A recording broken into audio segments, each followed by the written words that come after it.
Alrighty, everyone, we're going to go ahead and get things kicked off this afternoon. We are so grateful for you to be giving us about an hour of your time this afternoon. We know we all have competing priorities right now, and we are glad that you are here to learn with us this afternoon about some online testing updates in our Aware school objects.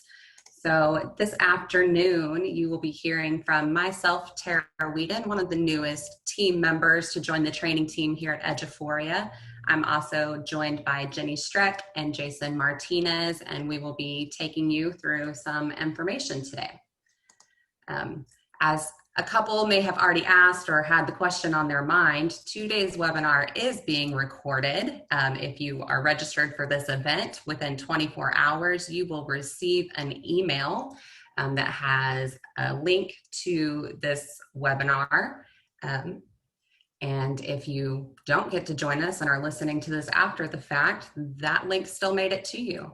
So again, we are recording today and you will get access to this within 24 hours, and you can always find our archived webinars on our online help guides and at our YouTube channel. As many of you have already started participating in our Q&A window, please continue to do so throughout the webinar. We've got some minds and fingers ready to answer those questions for you. If pertinent for the entire group, we may pause for a moment and voice your questions so we can answer them live. But definitely use that window so that you can send us your questions, and we will do our best to get them answered while we are all together this afternoon. Please keep those questions related to today's topic so that we are able to efficiently address them. If something comes up and you have a more specific question to your campus or district, you can always contact us at training@eduphoria.net, and we have a wonderful support team that will address any problems or concerns you bring their way. You can also send an email to support@eduphoria.net. Before we get started, we would love to share some exciting news with you guys. On October 12th, eduphoria is hosting their very first ever virtual conference called EduFest. We are excited to bring you lots of great topics and several sessions that are going to really relate to the work that you are all engaged in this year. I know it looks different for everyone than what we're used to, and we're really hoping to bring you some meaningful topics and sessions that will help for you to embrace the changes that we are all undergoing this year. If you would like more information to register and learn more, here is a helpful website for you to go to. Once you are registered, it's the great benefit of being virtual. You don't have to attend every session live, but you will still have access to every session's information, the recordings. So there is a great benefit to joining us. You will be able to see all the content, even though you can't attend all of it live with us. And that means even if you are taking a rest day or you have a PD day with your district already scheduled, you can still come back and review this content later at a time that's more convenient for you. And you'd also be able to turn it around and share it with people at your campus or district. So we hope that you go check this out. We would love for you to join us either live on October 12th or sometime after the fact through those shared recordings that you will have access to for the entire school year. Okay, jumping into today's content. So you are here to learn about some things in our online assessment features. So we are going to go over our online assessment settings. Then we will demo what teacher proctoring looks like. And then we will get to see what does an online assessment look like from the student perspective. And then we will have some discussion around test security, and that will be the wonderful time that we'll get to talk about some lockdown browser. As we see some questions have already started coming through about that. So I'm going to have Jason come on and talk to us a little bit about our online assessment settings. So I get the easy part for today. First of all, I just want to say hi to everybody. I think we have a couple of hundred folks on with us live today, 228 attendees, and those of you that know us and know me personally, we've been used to, just like you, traveling around and seeing folks, and my team especially is missing that very badly. And so it's, even though we're remote and virtual today, it does make me feel better to be surrounded virtually by a couple of hundred educators. And so very happy to be on with you today. And so just quickly talking about some online testing settings here. Most of them are, there's only a few new things, but definitely wanted to go over some things as well. One thing we're hearing quite a bit is, teachers and or administrators proctoring. And so we're going to show the proctoring window here in a little bit. And so online testing it's built to be proctored by a teacher most often and in the best situation. And we know not all situations are that way. So you can start and stop it. If you switch it to the administrators only, that start and stop button will come up there.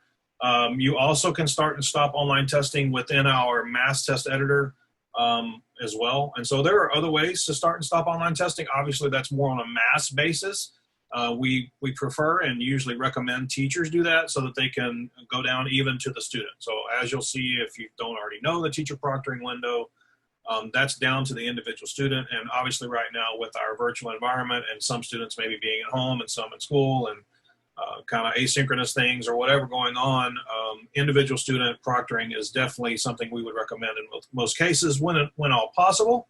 But obviously it's not always a perfect world that we live in, and you always have to be able to adjust. So have those options there for you. I will say that the interactive testing style, just as that's the main online test environment that you're going to see. I think Jenny will be showing the student environment here in a little bit.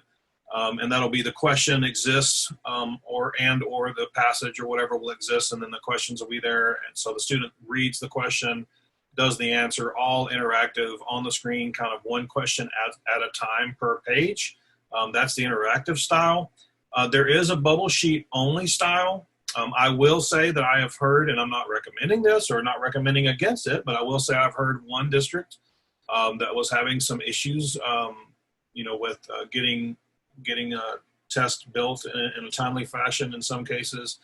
Maybe they already had a test out there that and so they either shared via some digital file, or a PDF or something, and sent the file in some shared drive or some teacher web page or something like that to students in their classroom, Google Classroom or the LMS or something like that, and just had a bubble sheet only.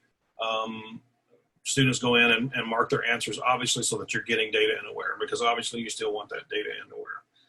Anyway, so that's repetitive, nothing new there. So let's just scroll down, Terra. And so down here, just kind of add on to the test. So once you enable online testing, obviously right there where Terra's hovering over, that's where if you're doing a math and science test and you want students to have the ability to have an embedded calculator, you just turn that on and then you select whether it's basic or scientific, and that will be available for the student within the student interface. That's simple, straightforward. Just turn it on, turn it off. You control it from here. Underneath that is the student summary. So the student summary is somewhat new. For those of you that have been customers for a while, we've announced that. There are definitely online help documents about it. If that student summary comes up, and underneath that, where you go to turn it on, if it says you cannot turn this on because the test type is not available, it could say that. And so then, and we'll jump over there in just a second. It's all right, Terra. We'll jump over there in just a second and show you that. Underneath the test type, you have configuration. Go ahead. Jason, I'm sorry, I'm going to interrupt real quick.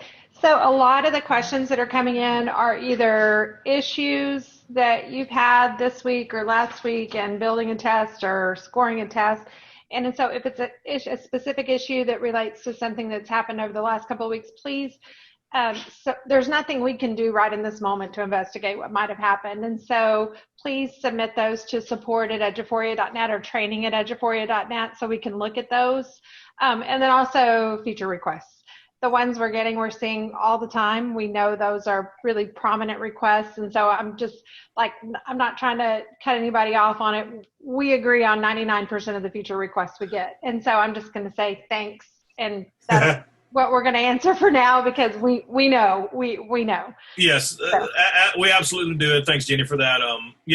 Like I said, we're glad to be surrounded by you educators, and so I hope you guys know, and those of you that know us personally, obviously you do, that we fight for you guys all the time, and we are all together in those same things. So the stuff that you're asking, we've probably personally already asked for you ourselves, or obviously we've taken your submissions and taken them to our product team, and our product team is just so happy to receive them. So no, keep them coming for real.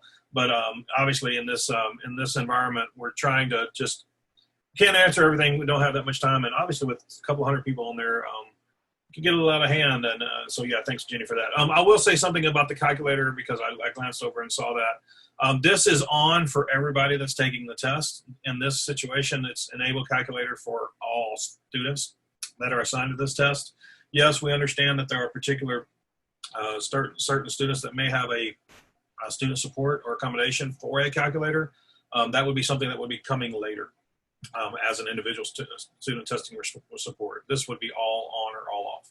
All right, so back down to the student summary. And so we will bounce over in just a second when we get through with this to show you in the test type where you turn that on or off for each test type. But essentially what that is, when the students submit their test, those of you that don't know, if you have that enabled, then as soon as the students submit their test, they'll get an interface that will show you each question that they've answered, if they got it right or wrong or not, and then they can click on the particular question. It'll take them to that and show them the wrong answer that they provided. So it's essentially an instant kind of review.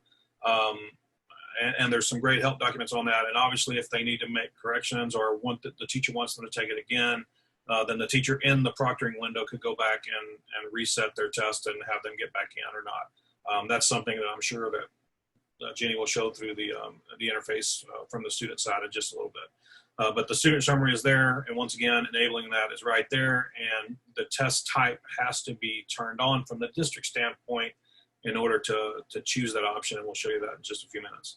Underneath that is question randomization, and so within an online test now we do have randomization, which obviously for students, if there aren't linked, I'll talk about linked questions here in a minute, but if their questions aren't linked, then obviously it's just random, so that if they're in a computer laptop environment, whatever, so that the student on this screen number one would be the same as number one on somebody else's screen. So pretty simple as that when you think about it.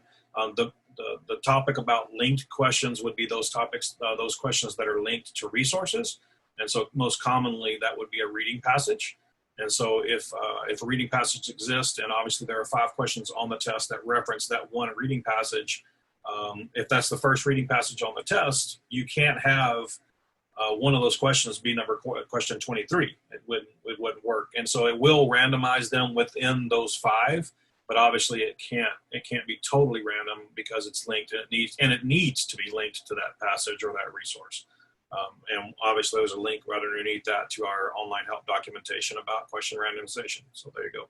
And then underneath that, on text-to-speech, if that's enabled for a particular student because of their student support, you can choose, because if it's a particular language that you want to let the student choose, or you can denote it here, pretty straightforward. No really question about what that is for there. But if it's a particular language that you want to limit, then you could here, or the student can choose it within their interface themselves. And then the famous topic that we're going to hear more about here in a little bit, of lockdown browser. And so it's just enable right there, on and off. There's help document about lockdown browser, and yes, we understand. So let me just kind of say right off the top of the bat here before too many questions come in about lockdown browser. Lockdown browser is working on Windows computers, Mac OS, but obviously with Chromebooks and with like iPads, iOS devices, y'all have known, we know that has not been working, and so I'll just go ahead and address it right now, since it's right there. Lockdown browser is obviously, it's not ours, but they are working on that, and we understand that the iPad app is currently in beta testing right now, and so that is a very good sign. They have given us a time frame when they thought they would be finished with that development, and they are meeting that time frame, which is very good news. And then immediately after that, and so we expect that sometime hopefully soon. Immediately after that is the Chromebook app as well, and so obviously those will have to be posted into the Apple Store, for you to download the app or whatever. But those will be available, and we will notify you. Trust us, as soon as they are available, as soon as we have gone through the testing process and able make sure that they work properly and so on. We will notify you. We promise. We promise. We promise. We promise. All right, so let's jump over real quick. If you'll just click on the assessments tab so I can show them the configured test types. So we had a question about this, and this is why someone asked why that view student response summary was grayed out, and this is why. Yes. Because it's not been turned on for that particular test type. Yeah. So when you click configure test type, and this is as a data administrator within Aware. Your local test types are up there, and so if you see the editor options right there, allow score summary for formative use. By default, I believe that is unchecked for everyone for every test type, and so you would have to go enable that per test type that you wanted that option to be available. And so this is done at the district level with someone with district level data administrator access. But once you turn that on for that test type, then the creator of the test, the test administrator of that particular test, will then have the option to turn that toggle button on. You can't until this box is checked. Any other follow-up questions on my side? Yes, so someone asked if randomization randomizes answer choices as well as questions, and the answer to that is yes. I just wanted to address that live. And then also I've had several, I think I'm up to like 8 people asking about graphing calculators, not currently available. I'm not sure what the plans are for that. Does anyone know? Ed, you're on, or Jason? I do not have any information personally about graphing calculators. I do not either. I know that has been submitted as a request by folks. Absolutely. So. Absolutely. Okay. Other questions that I need to address, or are we ready to move on to Terra? I think we're ready to move on. Take over, Terra. So we were just looking inside of an admin account. Now we're going to go over to a teacher account. I'm first going to jump into an assessment that is already built and active. And we are going to do one thing that is necessary for text-to-speech to read an image. So in some cases, we know that the student can have certain portions of a graph or an image read to them, and you will have to do a little bit of input for that to happen. So I have a constructed response item here. I am going to go edit that. To add text to an image, all I need to do is double click. Once I double click, this box will pop up, and in this alternative text is where I'm going to put whatever I need read to my students. So in this case, the only dialogue I have on this graphic is nitrogen cycle. So I'm going to click save again to access that box to change what you need read for an image. Double click and it pops right up. Input your text, hit OK, and now we can update our question. So you can do this for any image that you have, something that you need to have read to the student. So I wanted to show you guys that first. And then from the teacher's view, we have those same options that Jason just walked us through on the admin side. So if you are building the test at the teacher level, you have all those same options to turn on calculator, enable submitted responses, question randomization, all of that jazz. So now I'm going to go back into my Analyze tab, and we're going to go to Test Available. So here are any tests that I have that are available to me as the teacher. We can see we have district assessments here, and I have the same functionality as long as that test has been assigned to me, because I did see a question in the chat about if teachers could do online proctoring for district assessments. As long as they've been given access to it and online testing is turned on, yes, they can. So I'm going to hop over at the top to online test proctoring, and notice this is blank right now. Before I am able to proctor a test, I have to turn on my online test proctoring. So returning to test available, here is the test I would like to turn on, my webinar demo. Off to the far right, I see these nice little controls. I'm going to pick this last one called online test proctoring. Once I select it, this icon is going to turn to a green check mark. So now whenever I scan, anything with that green check mark should now be available in my online test proctoring tab.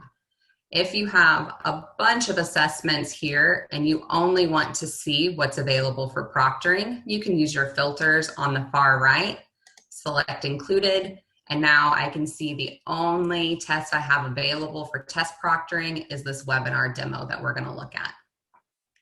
So now when I go to online test proctoring, I can see the class periods that are on my roster. If I go to first period, it's going to load my students. Sometimes it takes a second. And so I can see all of my students here. I could start all and start this assessment for every student in this class, or I could select a few students and start it for only those selected. So I'm going to, for now, hit start all. And I can see that now this test is available to each of my students. And in a few minutes, when Jenny demos the student side of online testing, you'll see where that shows up for the students. Right now, I can see that the assessment is not started for any of my students. Once they are logged in, we will see that 1, they are active, or 2, somebody help me out and remind me what it looks like when they've kind of timed out and are not actively engaged in the test.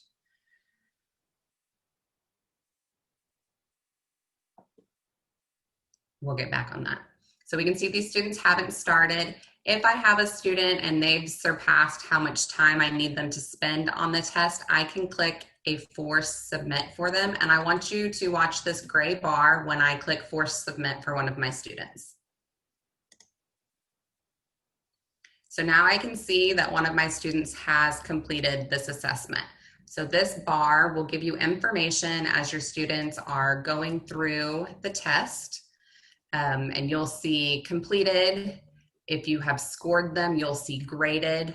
This test has a constructed response item, so it can't score that without my teacher input on that item. So let's say we're in first period, but there's a football game this afternoon, and I've got some football players and cheerleaders in my 6th period class that they're gonna miss, and so they wanna come first period to take this assessment. So I'm gonna go into my 6th period class. I'm gonna show my students, and let's say I've got Nathan and Sam who are coming early to take this test. I don't want to turn it on for all of 6th period yet. I just want to turn it on for Nathan and Sam because they are here with me this morning, and I can hit start selected for only these 2 students. So I see that those 2 now have this available. The other thing that teachers can do is any embedded supports that are turned on for students can be edited from this screen. So if I select one of my students, click the pencil icon, I can now toggle on and off these different supports for them. The district is able to upload a file that turns these on for any students for which they are applicable. But what is great is if I've maybe have an ARD meeting coming up for Colin in a month and I need to see how he's doing without text to speech. It's one of the things our team is discussing as potentially removing from his accommodation plan. So myself and one other teacher decide, let's see how Colin does without the text to speech. And we can turn this off for one assessment at a time and see, gather some data to see how he's doing with either of those supports, either provided or not provided. Any questions at this time that I should address? So we've had several questions about Spanish versus English, and reading in Spanish versus reading in English. And the selection, I was going to talk about it during the, student viewing this as a student portion, but I'm going to go ahead and address it now since it keeps coming in.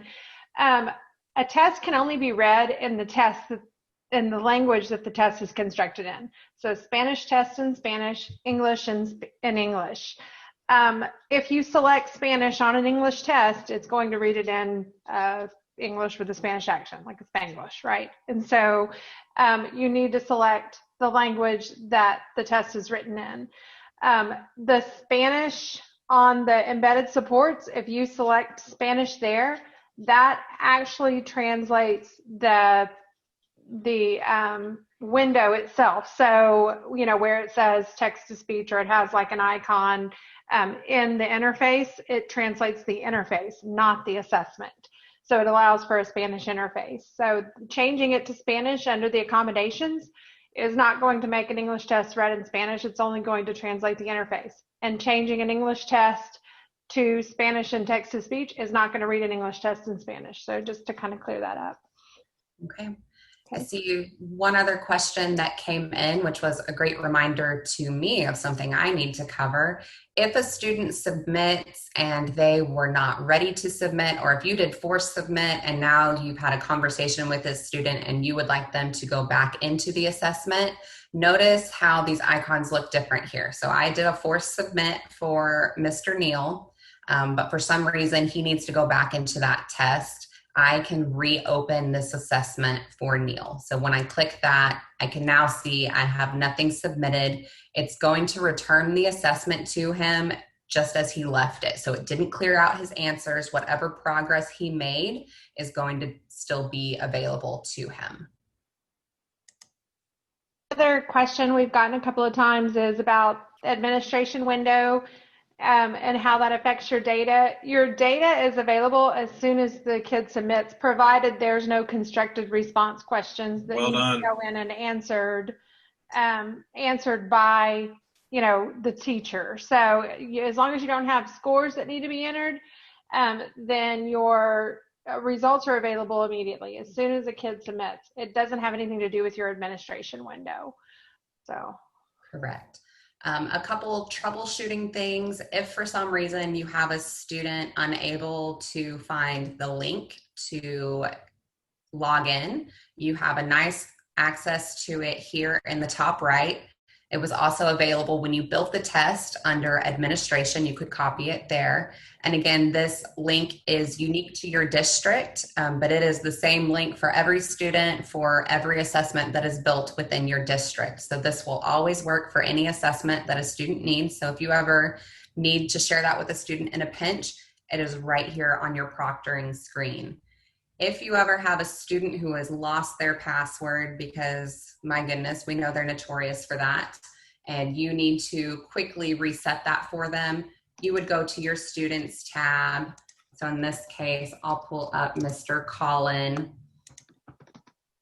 And students are going to use their student ID that is saved in the system. And if you need to reset their password, this is where you would click. It's going to pull up a dialog box for you to enter a new password, confirm that password, and select OK.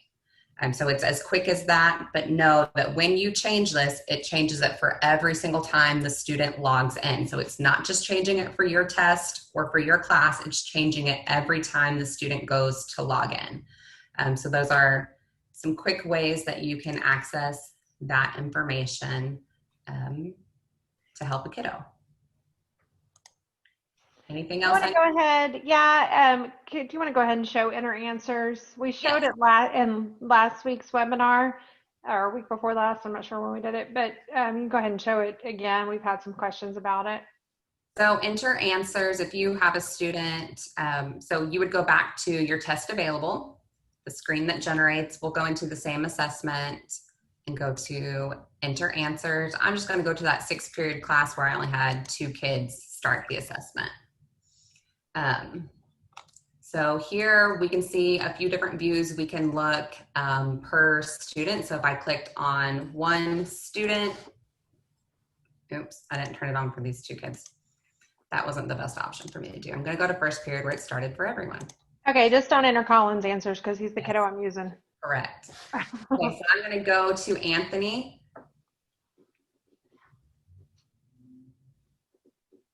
I'm going to go submit for Anthony.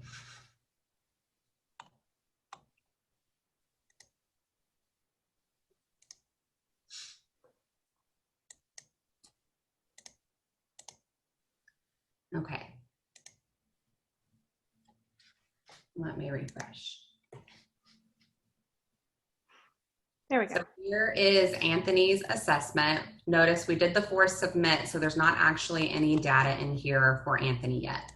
So I can go and just put in some info for his responses. So maybe Anthony and I had a one-on-one conversation about his assessment. Maybe he brought it in on paper. There could be a number of situations where you might be doing this for a student.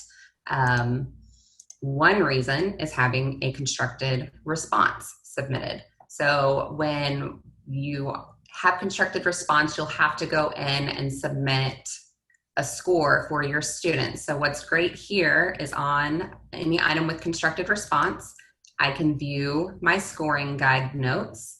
Oftentimes this will look like a little rubric to tell you what a 0 equals, what a 1 would equal. And then I could enter the student's score here. When I'm done, I could click Score Student, or I could come up here. If I've entered scores for multiple students, I could click Review and Score, select the students I wanted scored right then, and go ahead and score them. So I'm just going to score Anthony. I'm going to clear my filters. You could also look at this by your constructed response item, since this is the most common way that you would need to go and look at this. Now I can see each student and what their responses were. Here where it's blank, or where I have this grayed out text, is where I would have what the students typed in their response. So I could quickly review and submit each of their responses there. Notice Anthony no longer has this little bell. That's because he has been scored. This bell tells me none of these other students have been scored. In this case, it's because they haven't started the test. If they had submitted their test, it would be because I haven't scored their constructed response yet. Anything else I should cover here at the moment, Jenny? No, we do have a question about scoring constructed responses, and that's a whole nother like 30-minute conversation. And so if you will submit a ticket to, if you have questions about how constructed responses scores or ranges, like a 0 to 4 equates to points in the raw score, just submit a ticket on that and we can walk you through it. There's a spreadsheet you can use, there's documentation in the help documents, and so just submit a ticket on that. To support at eduphoria.net or training at eduphoria.net, either one. Okay, well, Jenny, I'm going to go ahead and turn it over to you. We've got all the supports turned on for Mr. Colin, and we are ready to see our student demo. Okay, perfect.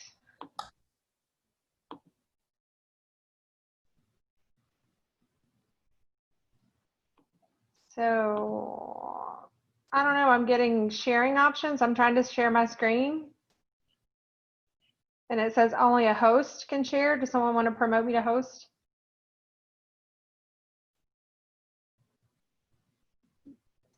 I'm on it. Just give me 1 second. Okay. It's weird. I've never seen this before. Okay, Try now. Perfect. All right, perfect. Nope. It says advanced sharing option, who can share, only host, when I hit share screen. Okay, here it goes. Nope, it did it this time. Perfect. I just need to click more than once. Okay, so I'm going to log in as a student and show what it looks like from the student perspective. Hopefully.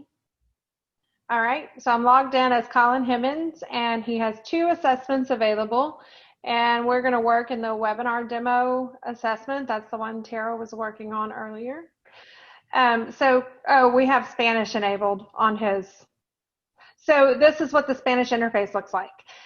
So we enabled the Spanish on the embedded supports, and you can see that the interface is now in Spanish. If we had not enabled that, obviously it would be in English. If Colin wants a question read to him, he just touches Which organisms are most likely to be competitors? Which organisms are most likely to be competitors? Okay, and so we have it read, and let's read it in English. There we go. Which two organisms are most likely to be competitors? Perfect. And so again, if we had configured alt text for this particular question, it would read all of the words in the alt text. This isn't the question that we did. We did another one, and so I'll show you what that sounds like where we configured alt text. Again, answer choices the same way. They can click on them and have them read. I got it. Okay. Right? This is me, right? Yep. Okay. And so again, it was randomized, and so you can see that when he refreshed, it did change the order of the questions. And so they have a calculator here. They have a color theme, so they can choose a color theme if they want, depending on if they utilize a colored overlay. And the color theme is not an embedded support. It's available for all students. Again, in those speak options, there's volume, there's speed. And so since it first released, last year we had like 3 speeds available. And this year there are numerous, settings for speed. And so that gives the student more options about reading it faster versus slower. Again, a while ago, because we had the Spanish interface turned on, it defaulted to Spanish, and it was a test written in English, which is why, again, you couldn't understand the Spanish. And so we can also change our gender from male to female if we want to on our voice option. So students can Zoom, it's funny. And they can view a question guide. We'll answer some questions, and then I'll show them the question guide. So they can either click next or the question number at the bottom. Again, they can answer these questions. So this is what a numerical response looks like. So a griddable, this is what it looks like on the online testing platform. This one has negative and positive, negative numbers enabled. And so you could, indicate negative or positive here. This box would not be here unless if you haven't selected that as an option on the question. Here we go. We have enabled the alt text for this particular question. Nitrogen cycle starting with the pasture grasses. Describe how nitrogen moves through this cycle and back to the pasture grasses. Okay, and so we could have fixed, how it read it, nitrogen cycle starting with, we actually could have fixed that by putting a period and spaces at the end of nitrogen cycle before we submitted. We didn't do that, and so it's, it's reading it all together, but you can, again, look at you can hear this ahead of time by using that preview online testing and make sure that the spacing is right so that it sounds right when you're reading it. Okay. And again, we're just going to answer some questions. Let's say that I get to this one and I'm not quite sure and I want to add a note. Or, we did have a question earlier about could you show your work and is there a place to show your work in math? And I wouldn't say the note feature would be the best place to do that just because I think typing it would be difficult. But, you could, I guess they could type out their steps. This is where a student can ask the teacher a question, or it's kind of like raising your hand. You could say, I need help, or I don't know what this means. You could also have students who are learning online, if you're allowing them to, it's an open book test or open computer test where they can use resources outside of the test itself to answer questions. You could have them cite their sources here. So plenty of uses for this note feature. It's pretty cool because they don't have to click save or anything. It automatically saves, and it's about a 2-second delay between when they type it and when it shows up for the teacher. So they don't have to submit their test or anything to have this note show up. And so I want to show the review summary. We did turn that on, right, for this one? Yes. Okay. I'm going to flag a question. I can always look at my question guide. I can see which ones are flagged for review. I could see questions where I have entered a note. I can see how many unanswered, and answered or unanswered? All right. Notice that when I have a resource, we had several questions about this in the beginning. When I have a resource item type, so either it could be any kind of resource, reading passage, if you just have questions tied to a particular resource for another content area, in any way, reading resource item types are not text-to-speech enabled at this time. And so again, they're not going to read reading passages. So that was one, we had that question a couple of times early on about, does it read reading passages? Can you turn it off for reading passages? And so if the reading passage is added as a resource item type, then no, it will not read those. They're defaulted as off for text to speech. You could still hear, of course, the answer choices. All right, so we're going to go ahead and finish this test. And then we're going to hit review and submit. And the first screen is going to show me if I'm missing any answers. If I've skipped any questions, I would have a little red bell on those. And I'm going to go ahead and submit to score. Okay, so right here, this is what it would look like.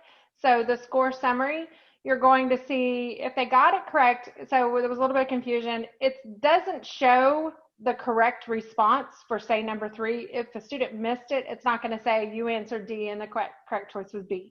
It just shows you got number 2 correct, you got number 3 wrong. And I want to talk for a second about how that works with randomization. So if you have randomized your questions, when they view this score summary initially, it views it in the randomized order. Once the student, so in the order that the student took the test. Once the student logs out, and let's say you're going to have them do test corrections 2 days after they took the test, if they log back in and the administration window is still open for the test, they would still be able to view this student score summary, and it would show the questions in the order that the test is built, because that's also going to be how your data is generated. So everything for analysis and everything for the student summary, post that initial viewing of it, is going to be based on how the test itself was constructed. So number 1 for test corrections is number 1 for everybody. There would be no way to really utilize it for test corrections if everybody stayed randomized, because you wouldn't know what number 5 was for a particular student. And so again, and this summary is available as long as the assessment window is open. And so they can click on any one of these numbers and it would take them to the question and it would show them how they answered the question. And so again, there's a help article there. It's actually in the Aware online testing section. So what I might do is I'm just going to click over, open a new tab. I'm going to go to the eduphoria help section. I'm going to show you a couple of things. In virtual learning resources, right here under online assessment, this is literally everything you need to know about administering an online test. And it has words and videos. And so each video is about, I think the longest one is 6 minutes. And so they're short, they're just snippets. They show a very concentrated, thing that you would do when you're building an online test or giving an online test, administering an online test, proctoring it, managing it. I will tell you, the only thing I haven't added in here yet is the notes feature. I've added test summary in here. I've added, I think, randomization. Yes. So everything is in there except for the notes feature and lockdown browser. But this would get you going for sure. The next articles are in the Aware section. So if I go here, I'm going to go to Aware. And so we have tons of stuff here. Aware online testing. Again, this is an overview. There's a student experience. All of that's in there. Monitor list features, the new stuff there. Those are cool if y'all haven't looked at those. Aware test authoring. So one of the early questions that we had was, is there an article on how to build a test? And yes, the answer is yes. So in Aware test authoring, there's a quick guide here. The quick guide, I'm going to be honest with you, I made it like a year and a half ago or 2 years ago when the new test authoring released. And so some of the screenshots are a little bit out of date, but the functionality is the same. And so you could still use that quick guide to get started on building a test. So yes, there's various articles here. Someone asked about how to build specific data views. These recipe cards from the Texas Assessment Conference are good resources. They're kind of a recipe for how to build a particular data view. Those are there. And so, yeah, if you haven't played around in our help section, definitely do that. Because some of the questions we were getting is there an article over? And so I always like to make people aware of, no pun intended, I always like to say that. Okay, so I am back on our Proctor screen, and we can see for Colin, I now have this notes column, and I have one note from Colin. I can click on that, and I can see that Colin says on question 3, I need help. So in whatever format you are meeting with students, you can find a way to communicate with Colin, whether that's walking over to his desk, or if you have students on Zoom or email, whatever your communication method is, you can follow up with this question, or know that on test corrections, he might need some helpful tips to readdress some new strategies when approaching that question or that type of content in the future. So again, it shows up here very quickly. So as you're proctoring, you are able to see any notes that are coming in from your students. And I wanted to show you all this progress bar. Again, we can see when we hover it exactly how many students have access to the test. We can see 5 of them haven't started. Colin is still in progress.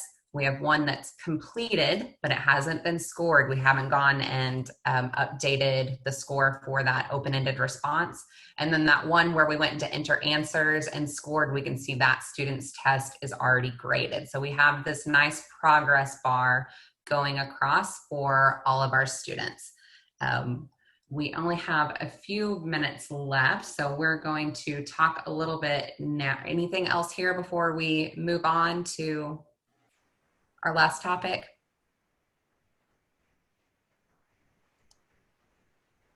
We're good? I think so. Yeah, we've got some questions. Let me look and see. Okay.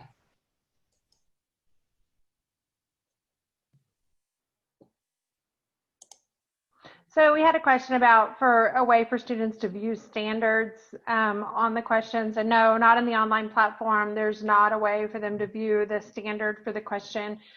There are data views that you could create where you could show their incorrect responses or show all their responses with the standard. But in the platform itself, no, there's not a way to do that. Correct. And so the rest are things we've already covered about reviewing during the administration window. And if we can leave, Joel, I've got several questions here to answer. And so I know time's about to be out. I won't have them all answered then. And so if we can leave this open for a minute and let me catch up with answers, then we'll, can we do that, Joel? Or he's not on here, but I was hoping to type an answer. Yes, we can do it. Okay, perfect. Thank you. Okay, so Jason, you want to talk a little bit? Yeah, so we kind of just rehash up a little bit about just new things, things that obviously you guys have asked for during this webinar, and things many of you have asked for, and obviously discovering in this new environment when we're doing more things virtual. Obviously, it's having you guys think of things that y'all hadn't thought about until now, and obviously us doing the same thing. And so trust us, we are listening to all of your requests, and they're going through our product team to address. And obviously things like test security is high on that list. And so obviously working with lockdown browser folks and getting that done is coming, like I said. And so as soon as that's out, you'll hear that. And we've seen and heard from them progress on that. And so that's great. It should be hopefully very soon. And then other additional things that have been requested. Won't pick on any specifically, because that'll just bring in, well, what about this and what about this? Just trust me, we have gathered all of those, and we have a team of an assessment. We have an assessment development team, product team that just works on assessment. Then, you know, we take all of those things into account, and obviously we're going to invest our time into things that obviously will help you guys, but also are something that we can do and do right. we are educators too, so we understand. But obviously, there's only so much technology can do to ensure what everybody's definition of security is, which I think is a very different amount. And so we are listening. We are efforting to do whatever we can to help. And you will see additional things down the road. I'll just say that. Okay, so we're still working on the back end to answer some of your questions that are incoming. And we hope that the tools that we've been able to show you today, especially things like the notes for students, that helps you maybe look at some of your assessment aspects in a different way. I know Jenny threw out some ideas of if a student is going to an outside resource to look something up, they can put in what website they went to find that information, and they are having the opportunity to extend that learning process. So I think there's some really innovative ways that you can use some of these, not just from the test security standpoint, but just in engaging your learners with this information. Again, within 24 hours, everyone will be getting a link emailed to them with this webinar. You can also find it on our YouTube page or on our online help that Jenny demonstrated for you guys. There is a place for archived webinars, and this will show up once the recording is available. Any final questions, team, to address before we say goodbye for the day? We don't have any, and we thank everybody. Well, there's a couple coming in. We'll try to get them before we end. We're going to keep we'll keep the session up again for another minute or two. And then if you have any questions, like Terra just said, send them in to support or training. But glad to spend some time with you. We actually finished in an hour, which is pretty impressive with all the stuff we covered and the over 100 questions that we had, which is great. We like to hear from you guys. And so have a good rest of the week, and we'll talk to you soon. Yes, thank you everyone for being here with us.